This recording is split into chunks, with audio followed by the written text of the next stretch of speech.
This is Barbara Fraser.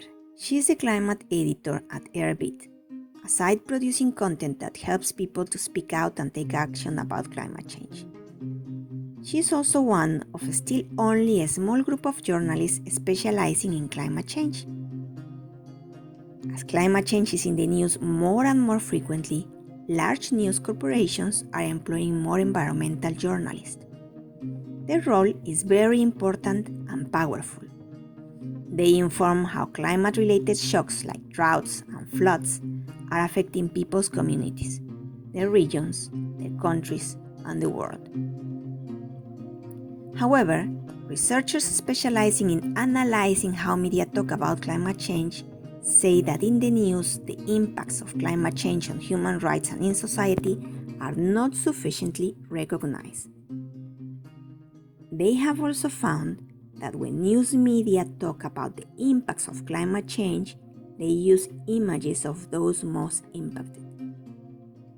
Indigenous peoples, migrants, refugees.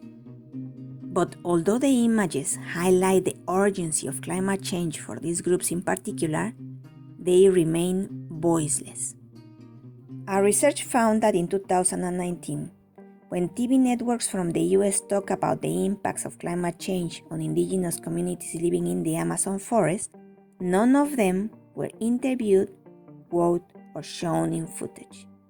Contrastingly, they feature prominently political actors like Donald Trump. People affected and climate activists are asking that their needs and human rights are recognized. They do not want to be reduced to be the proof of what developed countries will face in the future. How do news media engage with these climate justice concerns? This is the topic of my research, particularly when it comes to the right to food by people already or unexpectedly affected by floods, droughts, and other climate-related disasters.